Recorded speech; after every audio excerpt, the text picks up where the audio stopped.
우리 가슴에 손을 얹게 고백하겠습니다. 나는 지금 아버지의 집에 있습니다.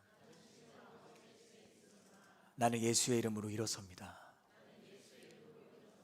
아멘. 식물학자들의 생태계 연구에 따르면 나무들은 편안한 환경에서는 뿌리를 땅속 깊은 곳까지 내리지 않는다고 합니다. 굳이 딱딱한 암반과 거친 흙을 뚫고 내려가면서 애를 쓰지 않아도 지표면에 수분이 많거든요. 햇살이 비추고 기다렸다는 듯이 늘 규칙적으로 비가 내리니까 굳이 깊이 뿌리를 내릴 필요가 없는 것입니다. 이런 나무들은 겉보기에는 아무런 문제가 없어 보입니다. 치명적인 약점 하나가 있는데도 사람들은 그걸 모르는 거죠. 뿌리가 지표면에만 얇고 넓게 펼쳐져 있기 때문에 사실은 작은 비바람만 불어도 그 나무는 꺾어 쓰러지고 마는 것입니다. 하지만 가뭄이 찾아오면 나무의 생존 방식과 구조가 완전히 달라지기 시작합니다. 비가 내리지 않아서 표면의 물이 다 말라버렸기 때문에 나무는 살기 위해 본능적으로 땅속 깊이 뿌리를 내리기 시작합니다. 땅속 깊은 어딘가 흐르고 있을 지하수를 향해서 치열하게 땅을 파는 겁니다. 단단한 바위를 쪼개고 거친 흙을 파고들며 살기 위해서, 이 생존을 위해 치열한 사투를 벌이는 것입니다. 그렇게 가뭄의 시간을 온몸으로 견뎌낸 나무는 어떻게 될까요? 거친 비바람과 거대한 폭풍우가 불어도 결코 꺾이지 않는 온전한 거목으로 자라게 되는 것이에요. 사랑하는 여러분, 우리의 신앙도 마찬가지인 것 같아요. 내 삶이 편안하고 문제가 없고 하는 일마다 다 잘 되고 잘 풀리면 저는 여러분이 그렇게 되었으면 좋겠어요. 하지만 우리의 믿음의 뿌리는 사실 지표면에 머물기가 쉽습니다. 기도의 몸부림과 깊은 기도 그 고민 없이 그저 내 눈에 보이는 환경과 순간의 감정에 내가 의지하게 되는 거예요. 그러다 보면 기계적이고 반복적인 종교 생활을 하는 거죠. 여러분, 우리는 종교 생활을 하는 사람들이 아닙니다. 우리는 매 순간 살아계신 하나님을 예배하는 것입니다. 그래도 그런 스스로의 모습에 크게 위기감을 느끼지 못해요. 왜냐하면 굳이 내가 순종의 자리로 나아가지 않아도, 굳이 내가 기도의 몸부림을 치지 않아도 아무런 문제가 없거든요. 아침에 눈을 뜨면 똑같은 현실이 사라지는 것 같고 여전히 문제 없음이 그대로 유지가 되니까 내가 굳이 부담스럽고 불편한 자리로 나아가지 않는 겁니다. 이러한 신앙은 환경이 좋을 때는 감사를 외칩니다. 기뻐합니다. 그런데 내 삶에 작은 위기만 찾아와도 금세 그 믿음의 뿌리가 뽑혀서 하나님을 원망하는 거예요. 예배의 자리를 떠나게 되는 것입니다. 하지만 나의 삶에 도무지 이해할 수 없는 영적 가뭄이 찾아올 때 우리의 삶은 살아가는 방향과 모습이 전혀 달라지게 되는 것이에요. 오늘 우리가 함께 읽은 시편 42편, 아마 여러분 모두가 적어도 4절과 11절의 이 구절은 많이 들어봤을 거예요. 내 영혼아 어찌하여 불안해하느냐, 하나님께 소망을 두라. 그런 찬양도 있지 않습니까? 이 시편 42편을 지은 시인은 그가 살아가고 있는 모든 땅에 축복의 단비가 다 메말라 버린 거예요. 그리고 잔인하고도 극심한 인생의 가뭄의 시기를 시인이 걸어가고 있는 겁니다. 주변에는 이 시인을 조롱하고 핍박하는 대적들만 가득한 거예요. 아무리 기도해도 하나님이 응답하시지 않는 것 같은 거죠. 그러니 그의 내면은 괴로움과 슬픔과 불안과 두려움으로 요동치게 되는 거예요. 그렇게 그는 영혼의 어두운 밤을 홀로 외로이 방황하는 겁니다. 하지만 이 영적인 가뭄은 앞서 여러분에게 이야기를 해드린 것처럼 오히려 시인으로 하여금 환경과 상황에 치우치는 것이 아니라, 순간적인 감정을 의존하는 것이 아니라 살아계신 하나님을 만나게 되는 은혜의 자리가 되는 거죠.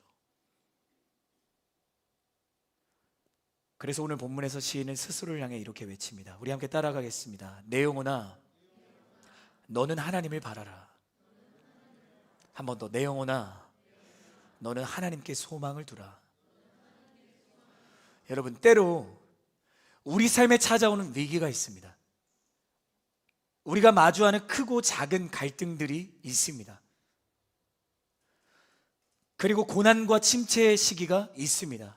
그러나 그 시기에서 하나님은 우리를 결코 잊지 않으시는 신실한 분임을 여러분 믿으시기를 바랍니다. 우리의 믿음이 오히려 하나님께 깊이 뿌리 내리게 되는 은혜의 시간임을 기억해야 됩니다. 오늘 말씀을 통해서 저와 여러분의 삶이 하나님께 깊이 믿음의 뿌리를 내리기를 예수님의 이름으로 축복합니다. 본문으로 들어가기 전 우리는 시편 42편의 맨 앞에 적혀있는 표제를 잠깐 주목해야 돼요. 같이 한번 따라해 볼까요? 고라자손의 맞쓰길, 지휘자를 위한 노래. 사실 우리가 시편을 보면 다 표제어가 붙어 있거든요. 뭐 노란색으로 되어 있기도 하고 빨간색으로 되어 있기도 한데, 저 역시도 시편을 읽을 때 이거 굳이 읽지 않아요. 그냥 지나치는 거죠. 근데 이 표제어에 놀라운 은혜가 숨겨져 있어요.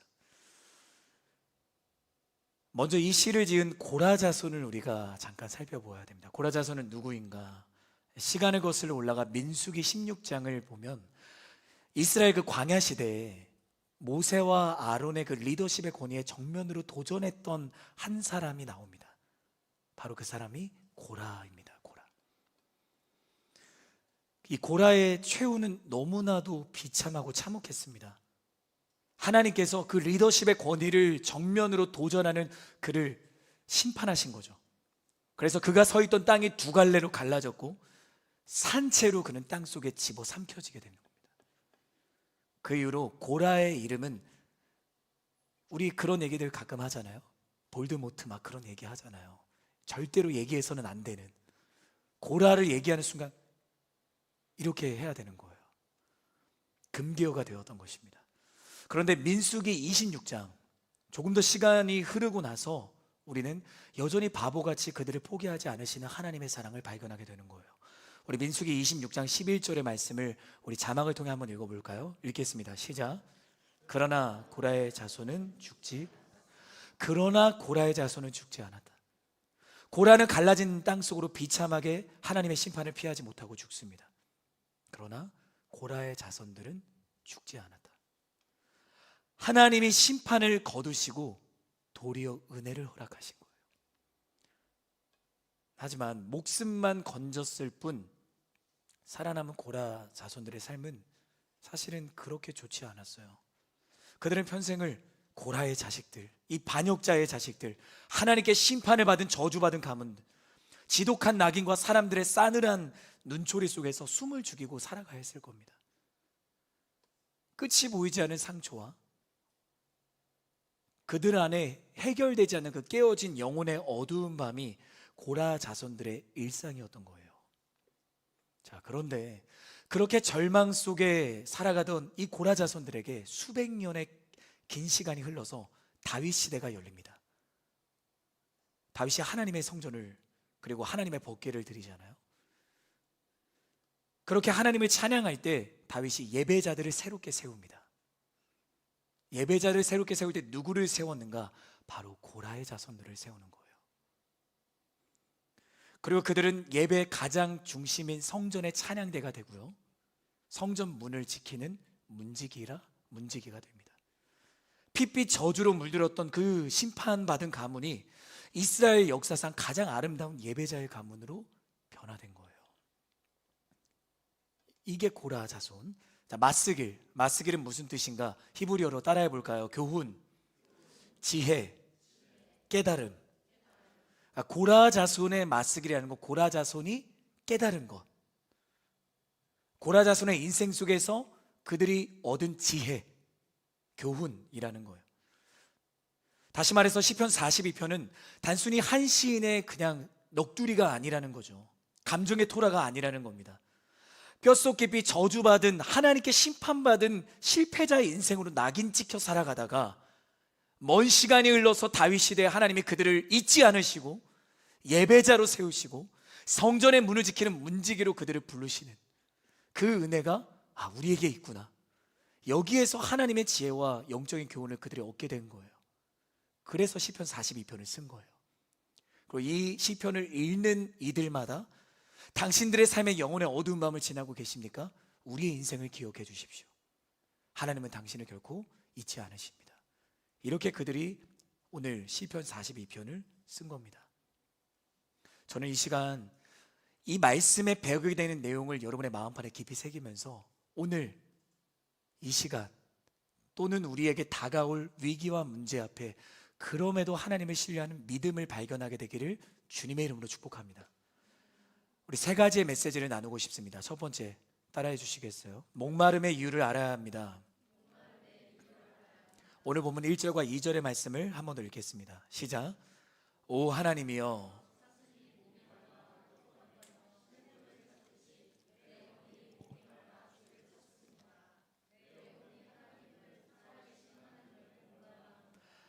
내가 언제 나아가서 하나님을 뵐 수 있겠습니까? 아멘. 본문 1절을 우리가 보면 우리는 이 말씀 묵상하면서 그런 찬양도 있잖아요.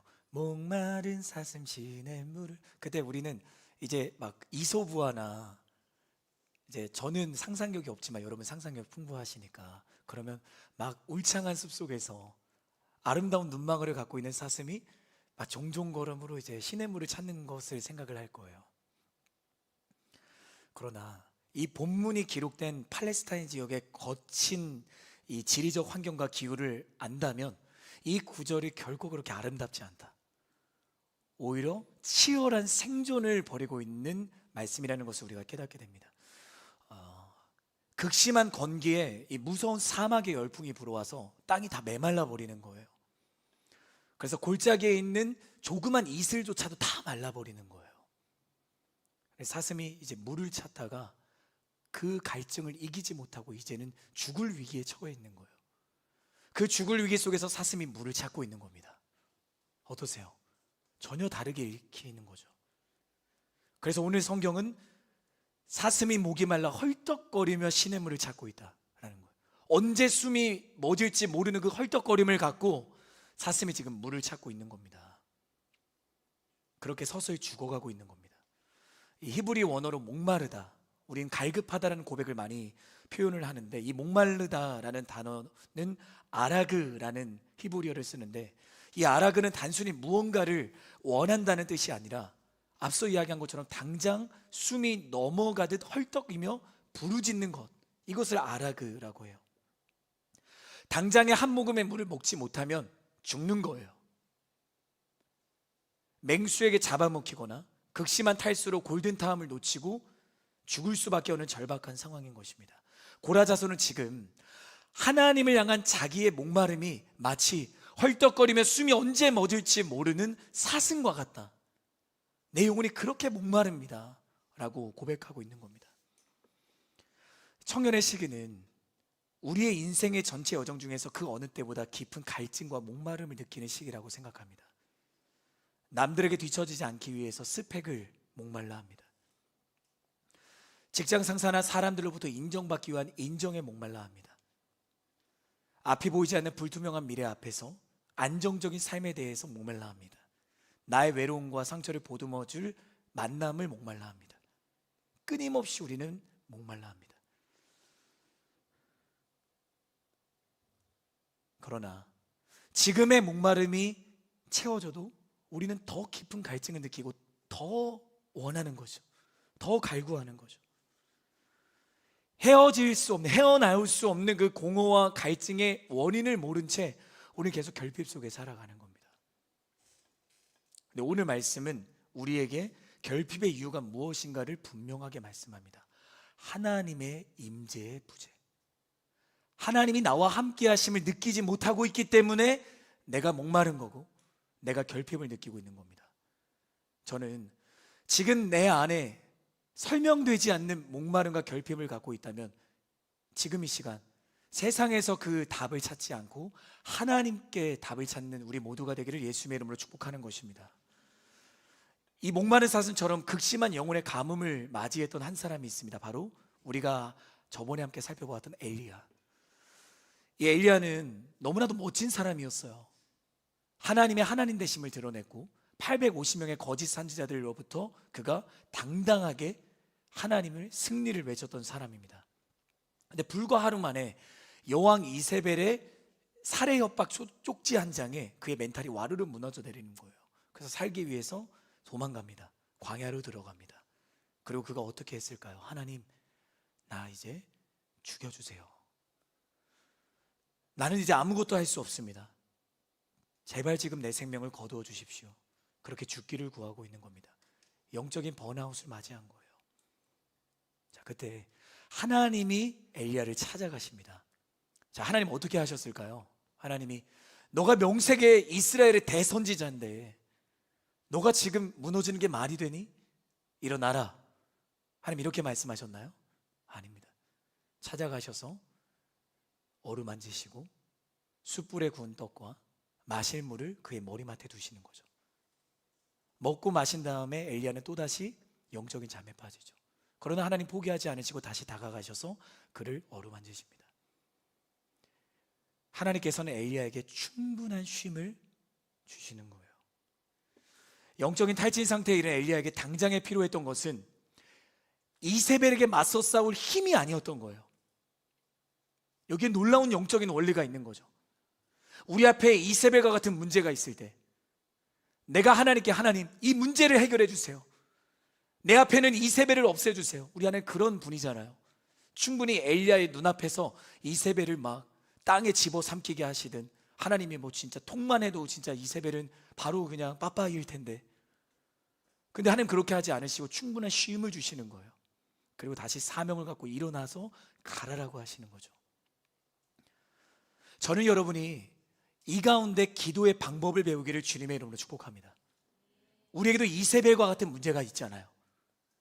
그것이 크든 작든 그 문제를 가지고 내가 하나님 앞에 기도할 때 우리는 문제가 해결되기를 원합니다. 그러나 하나님이 일하시는 방법은 당장의 문제를 없애버리시는 게 아니라 하나님 안에서의 안전함을 갖고 쉼을 누리고 다시 일어나서 하나님이 말씀하시는 사명의 자리로 나아가는 것, 이것이 기도의 능력이고 하나님께서 여러분에게 주시는 기도의 응답인 것입니다. 그래서 여러분이 기도할 때 왜 하나님이 나에게 응답하시지 않는 것 같이 기도의 방향을 좀 바꿔보세요. 하나님 내 문제 해결해 주세요가 아니라, 하나님 이 문제 속에서도 내가 문제보다 크신 하나님을 신뢰할 수 있는 믿음을 주십시오. 그럼에도 내게 주신 사명 가지고 내가 있는 삶의 자리에서 내가 예배자로 사게 해 주십시오. 그러면 여러분 하나님의 응답을 경험하게 될 것을 믿습니다.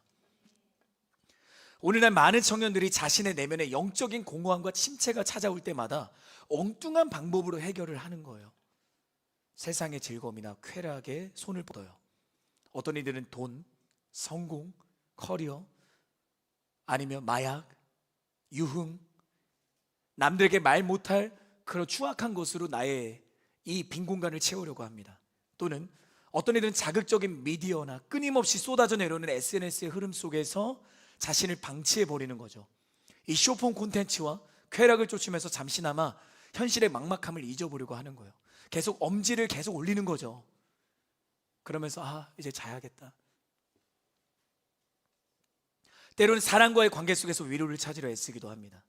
사람에게 인정받고 사랑받음으로써 결핍을 채우려고 하지만 믿었던 관계가 깨어지고 부서질 때 더 깊은 상처 속에 내가 주저앉게 되는 거죠. 자, 결국에는 저 보세요. 돈이든 미디어이든 사람이든 세상의 어떤 것으로도 우리의 빈 공간은 결코 채울 수 없는 겁니다. 여러분, 하나님이 아닌 것으로는 채울 수가 없습니다. 여러분, 망망대해에서 표류하는 선원이 바다에 빠져 있는데, 또는 배 위에 홀로 있는데 극심한 갈증을 이기지 못하고 눈앞에 있는 바닷물을 먹는다면 어떻게 될까요? 순간에는 목구멍으로 넘어가는 그 바닷물 때문에 이제는 내가 갈증이 해소되는구나. 그러나 그 염분이 세포에 있는 모든 수분을 다 빼앗아 버리는 거죠. 결국 더 빨리 죽고 맙니다. 우리가 하나님과의 깊고 인격적인 교제는 외면한 채 세상의 바닷물만 먹으면 우리는 결국 무너지는 거예요. 저는 여러분이 영원한 것을 쫓는 인생이 되기를 예수님의 이름으로 축복합니다. 당장에 보이는 것에 여러분의 마음과 시선을 쫓지를 마십시오. 우리 안에 존재하는 빈자리는 오직 하나님만 채우실 수 있습니다. 우리 함께 고백합시다. 우리 안에 존재하는 빈자리는 오직 하나님만이 채우실 수 있습니다. 왜요? 하나님이 우리를 만드셨기 때문이잖아. 하나님이 만드셨기 때문에 하나님만 해결하실 수 있는 고유한 영역인 거예요. 여러분, 그 영역을 제발 좀 인정하세요. 인정해야 내 안에 있는 결핍을 하나님이 해결하시는 겁니다. 두 번째입니다. 함께 따라합시다. 문제 앞에서도 하나님을 신뢰해야 합니다. 그렇게 1절에서 극심한 메마름을 노래했던 시인은 7절에서 폭포와 바다, 파다와 물결이라는 정반대의 이미지를 갖고 그가 고백을 하기 시작해요. 아까는 가뭄이었는데 이제는 폭포와 바다와 물결로 표현을 하는 겁니다. 이 시를 쓸 당시에 고라자손은 억울하게 유배를 당하고 있었어요. 그래서 이스라엘의 북쪽에 멀고 낯선 이방 땅인 헐몬산 근처, 산 이름이 되게 어렵기는 한데 헐몬산 근처에 유배되어 있었던 거예요. 이 헐몬산 자락은 우리가 출애굽기, 출이집트기를 기억한다면, 아니죠, 여호수아를 기억한다면 하나님께서 여호수아와 또 제사장들을 앞세워서 이스라엘 백성들이 요단강을 건너게 하시잖아요. 근데 그때 당시에는 요단강은 그냥 시냇물 수준이 아니라 헐몬산은 만년설인데 거기에 있는 빙하가 다 녹아버리면서 요단강이 넘치는 거예요. 범람을 한 거죠. 지금 시인이 고백하고 있는 폭포와 바다와 파도와 물결이라는 것은 이 헐몬산에 있는 모든 얼음이 녹아서 마치 자신에게 있는 그 고난과 어려움이 사람은 해결할 수 없는 거대한 파도와 물결로 자신을 덮고 있다는 거예요. 우리도 그러한 헐몬산의 물결과 파도와 같은 문제들을 만날 때가 있습니다. 그런데 오늘 시편의 시인은 이 절망적인 바다 한복판에서 이렇게 고백을 하는 거죠. 주의 폭포 소리에 주의 파도와 주의 물결이 나를 덮칩니다. 여기서 우리가 놓치지 말아야 되는 건 주의 파도, 주의 물결, 주의 폭포라는 거예요. 단지 운이 없어서 만난 재앙이라고 말하지 않는 거예요. 이 문제조차도 하나님의 다스리심 속에 있다. 이 문제도 분명히 내가 이 인생의 주인이신 하나님께 내가 나아간다면 이 문제를 없이 하실 수 있는 분도 하나님이시고 이 문제를 통해서 나를 단련하시는 것도 하나님이시니 나는 하나님을 바라볼 것입니다. 이 믿음으로 시인이 주의 파도, 주의 물결, 주의 폭포 소리라고 고백을 하는 겁니다. 저는 여러분의 살아가는 모든 삶의 순간순간이 하나님의 선한 손길 안에 있음을 믿었으면 좋겠습니다.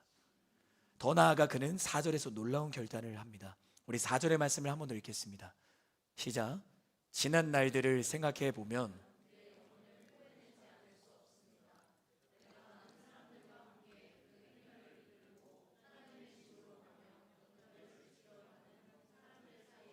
기뻐 외치며 찬양했습니다. 아멘. 지금은 비록 이방 땅인 헐몬산 근처에서 그들이 쫓겨나서 대적들의 조롱을 받는 어두운 현실 가운데 그가 살아가고 있지만 4절에 지난 날들을 생각해 보면 내가 많은 사람들과 예배의 행렬에서 하나님을 기뻐하고 찬양했습니다. 하나님, 지금은 내가 억울하게 유배당하고 있고 이해할 수 없는 고난의 한복판에 서 있지만 그럼에도 지난 날을 내가 떠올리면 하나님이 나를 예배자로 건지셨고 나에게 주신 은혜가 있었음을 내가 기억하고 있습니다. 그러니 지금의 문제도 하나님이 반드시 해결할 것을 내가 믿습니다. 저는 여러분이 은혜의 기억을 붙들고 살아가기를 주님의 이름으로 축복합니다. 우리가 컨퍼런스에서 받았던 은혜, 아울릿에서 받았던 은혜, 함께 기도하며 누렸던 은혜, 그 은혜의 기억이 우리를 살리는 거예요. 여러분, 은혜를 기억하시기를 바랍니다. 서로를 바라보며 축복합시다. 은혜를 기억합시다. 나를 붙드셨던 하나님의 손길을 기억하는 거예요. 우리 옆 사람 잠깐 볼까요? 나를 위해서 함께 기도하며 함께 찬양했던 믿음의 동력자들을 기억하는 거예요. 나와 함께 눈물을 흘리며 함께 예배했던 그 감격을 기억하는 거예요.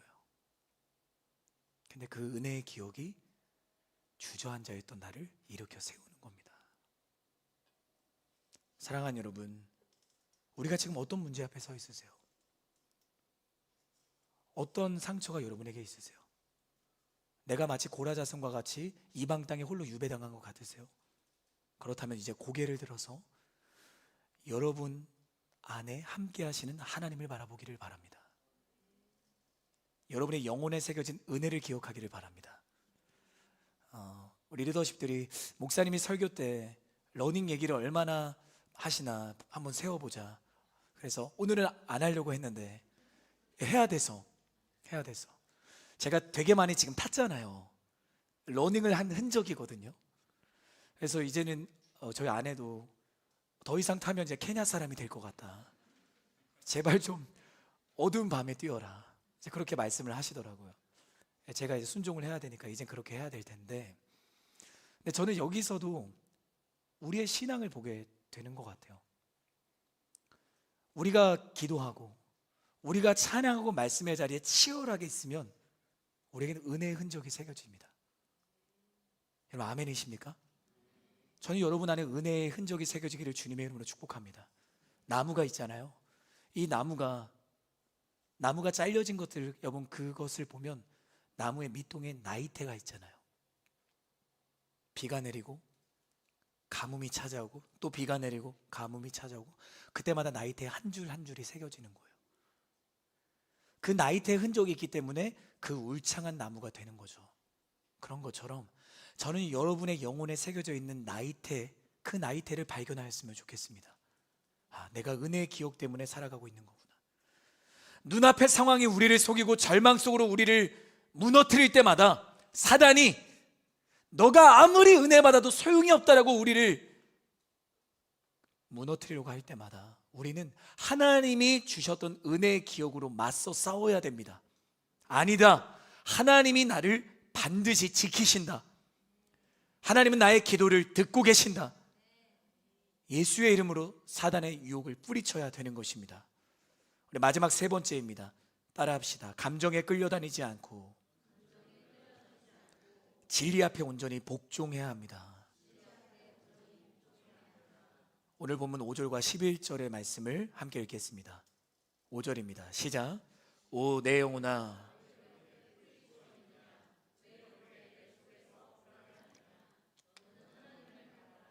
그 도와주시는 얼굴을 보아라.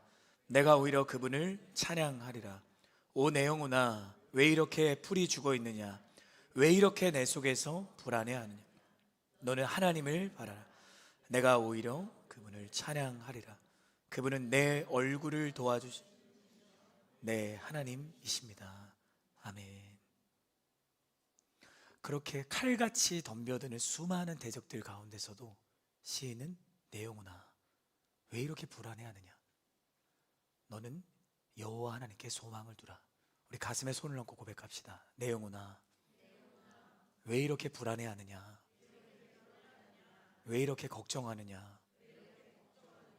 너의 하나님께 소망을 두라. 너의 하나님을 찬양하라. 저는 여러분이 날마다 여러분의 영혼에 이렇게 위로하기를 바랍니다. 제가 말씀을 늘 드리잖아요. 감정적인 고향이 우리 예배가 전부가 될 수가 없는 거예요. 소뚜껑 신앙이 되어서는 안 되는 거예요. 내가 지금 눈물 콧물 다 짜고 나가가지고 절망과 불평하면 이 눈물 콧물은 뭐가 되는 거죠?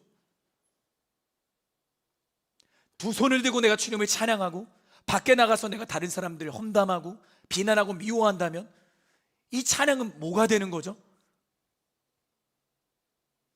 여러분 사랑하는 대상이 앞에 있다고 생각을 해보세요. 그 사람 앞에서는 내가 너를 사랑한다, 아낀다, 넌 내 전부야, 너 없이는 나는 상상할 수가 없어. 돌아서고 만나기 싫다. 그런 사람 만나고 싶으세요? 내가 하나님과 그러한 마음으로 교제하고 있지는 않는가? 여러분 하나님이 우리를 살려주신 분이지 않습니까? 하나님이 우리를 건지신 분이 아닙니까? 그러면 그 하나님과 여러분 가장 뜨겁게 사랑해야 되는 거잖아요. 저는 여러분이 이곳에서 예배한 것처럼 살아가기를 바랍니다. 이곳에서 뜨겁게 기도한 것처럼 하나님을 사랑하는 사람으로 다른 사람들을 사랑하기를 바랍니다. 그러면 세상은 달라져요. 세상은 변화됩니다. 우리는 그러한 능력 있는 사람들입니다. 탁월한 복음주의 지도자였던 존 비비어 목사님, 여러분 아마 순종이라는 책 많이 보셨을 거예요. 그의 책 순종에서 이 존 비비어 목사님은 우리가 신앙생활을 하면 흔히 혼동하는 두 가지 개념을 아주 예리하게 지적을 하십니다. 그러면서 마지못해 따르는 얕은 순종과 내 마음의 중심과 삶의 태도를 하나님께 다 드리는 복종을 구분하는 거죠. 그래서 그의 책에서 존 비비어 목사님은 진리의 돌직구를 던집니다. 우리 자막을 함께 보면서 같이 한번 읽어볼까요? 읽겠습니다. 시작.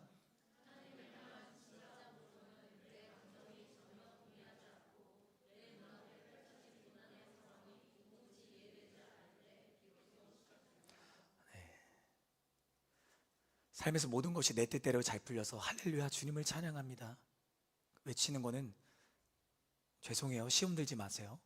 예수님 믿지 않은 사람도 할 수 있어요. 그렇지 않습니까? 예수님 믿지 않는 사람도 타로점 보고 무당 찾아가고 운세 볼 때 너 인생 잘 된다, 그랬을 때 내 문제 잘 풀리면 그거랑 어떻게든 연결하잖아요. 예수님 믿지 않은 사람도 그렇게 할 수 있어요. 하지만 정말 내가 예수님을 믿고 있는 진가는 문제 앞에서도 내가 하나님을 신뢰하는가, 고난 한복판에서 내가 주님을 찬양하는가, 그것이 여러분의 믿음의 진면목을 결정하는 겁니다. 그래서 우리의 신앙은 불편해야 돼요. 우리의 신앙은 늘 부담을 갖고 있어야 돼요. 죄송해요, 막 여러분 막 가라앉게 하고 싶지 않은데 이게 맞는 거니까. 저는 여러분을 축복합니다. 저는 여러분이 능동적으로 신앙생활하기를 바랍니다. 수동적으로 신앙생활하는 사람들이 아니라 능동적으로 하나님께서 주신 그 기쁨을 가지고 예배하기를 바랍니다. 왜곡되고 뒤틀려 있는 감정으로 예배하지 말고, 여러분의 기분이 태도가 되어 하나님을 오해하지 말고 흔들리지 않은 진리의 말씀 위에 서기를 주님의 이름으로 축복합니다. 말씀은 변하지 않아요. 우리가 변할 뿐이죠. 그럼 우리는 늘 변하는 인생인데 그럼 변하지 않은 말씀으로 가야 되는 거예요. 말씀으로 갈지어다. 결론입니다. 오늘 우리는 이 저주의 굴레를 끊어내고 하나님의 은혜로 회복된 고라자손의 맞쓰길, 이 영적 교훈을 통해서 내 인생에도 때로 예고 없이 찾아오는 위기와 문제를 돌파해내는 세 가지의 메시지를 나누었습니다. 우리 다시 한 번 더 마음판에 새기며 따라합시다. 목마름의 이유를 알아야 됩니다. 두 번째, 문제 앞에서도 하나님을 신뢰해야 합니다. 마지막, 감정에 끌려다니지 않고 진리 앞에 온전히 복종해야 합니다. 감정에 끌려다니지 않고 진리 앞에 온전히 복종해야 합니다. 이것만 이야기하고 우리 함께 찬양합시다. 여러분, 길가에 굴러다니는 돌멩이 보셨죠? 근데 그 돌멩이가 가뭄이 온다고 해서 돌멩이가 내가 목마릅니다, 그런 돌멩이 보셨어요? 돌멩이가 이제 여러분 가끔 이제 돌멩이 찰 때, 저는 차거든요. 가끔 뭐 가끔 찰 수가 있어요. 근데 차면 돌멩이가 아픕니다, 차지 마세요. 그런 돌멩이가 있습니까? 죽어 있으면 아프지 않습니다. 죽어 있으면 괴롭지도 않습니다. 왜 우리가 신앙생활을 하면서 아플까요? 괴로울까요? 살아있기 때문입니다. 여러분, 우리는 살아있습니다. 우리는 예수님께 연결되어 있는 생명입니다. 살아있기 때문에 아플 수 있는 거예요. 살아있기 때문에 때로 내가 인생의 어두운 밤을 지날 때 나에게 새겨지는 그 아픈 상처들이 나를 괴롭게 하지만 하나님은 그 상처마저도 하나님 나라의 재료로 사용하시는 겁니다. 지금 나의 영혼이 하나님의 임재 부재로 인해 견딜 수 없이 아파하고 때로는 주님 뜻대로 살지 못하는 나의 연약한 모습 때문에 내가 괴로워하고 있다면, 괴로워한다면 살아있는 거예요. 괴로워할 수 있기 때문에 내가 애통하며 기도할 수도 있는 거예요. 저는 여러분이 내가 살아있음을 감사하기를 주님의 이름으로 축복합니다. 죽은 영혼은 애통하지 않습니다. 죽은 영혼은 열정인 갈증을 느끼지 않습니다. 내가 지금 아파하고 괴로워하고 있다면 나는 명확하게 살아있는 거예요. 우리 가슴에 손을 얹고 고백합시다. 나는 그리스도 예수 안에서 살아있습니다. 살아있으니 아픔을 여러분은 기억하기를 바랍니다. 고아는 아버지를 찾지 않지만 자녀는 아버지를 잃으면 울부짖습니다. 때로 여러분이 인생에서 아버지 되신 하나님을 잃어버리는 순간이 있을 때 여러분, 저는 울부짖었으면 좋겠어요. 하나님, 내 아버지 되신 하나님을 신뢰하게 하여 주옵소서. 하나님만 예배하게 하여 주옵소서. 아버지를 잃은 고아로 여러분 살아가지 말기를 주님의 이름으로 축복합니다. 우리는 아버지의 자녀입니다. 아멘. 우리 그러한 소망을 가지고 자리에서 함께 일어나셔서 우리 말씀을 기억하며 찬양하기를 원합니다. 주의 자녀로 산다는 것은, 주의 자녀로 산다는 것은 불가운데로 걸어가는 것, 그 속에서 신실하게 날 지키시는 그 손길을 경험하는 것. 네, 한 번 더 가슴에 손을 얹고 주의 자녀로 산다는 것은, 주의 자녀로 산다는 것은 바다 위로 걸어가는 것, 내 온몸을 덮쳐오는 내 온몸을 덮쳐오는 폭풍 속에서 잠잠히 주 바라보는 것, 때론 불 가운데 휩싸일 때도, 폭풍 가운데 무너질 때도 주님 내 곁에 함께 하시네.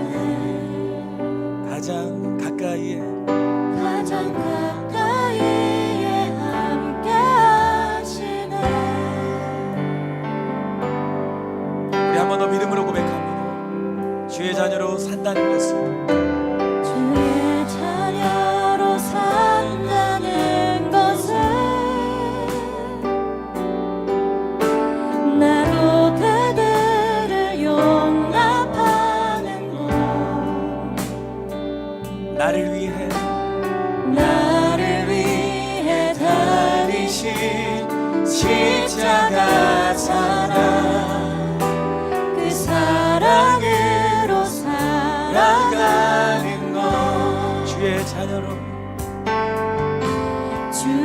자녀로 산다는 것은 주님과 함께 동행하는 것, 주님과 함께 동행하는 것,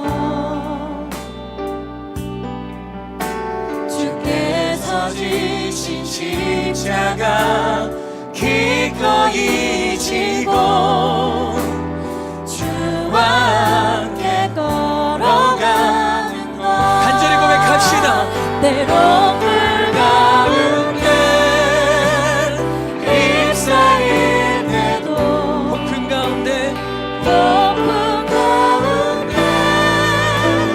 무너질 때도 주님 내 곁에 함께 하시네. 그분은 가장 가까이에 계십니다. 가장 가까이에 우리 조금 더 마음을 주님 앞에 드리며, 때론 불 가운데 때론 불 가운데 휩싸일 때도, 폭풍 가운데 무너질 때도 주님 내 곁에 함께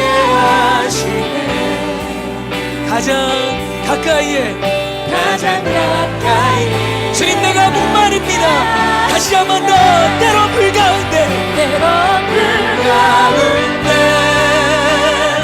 잎사귀 때도 폭풍 가운데 무너질 때도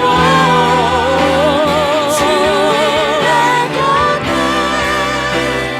함께 하시네. 가장 가까이에 가장 가까이에 함께 하시네.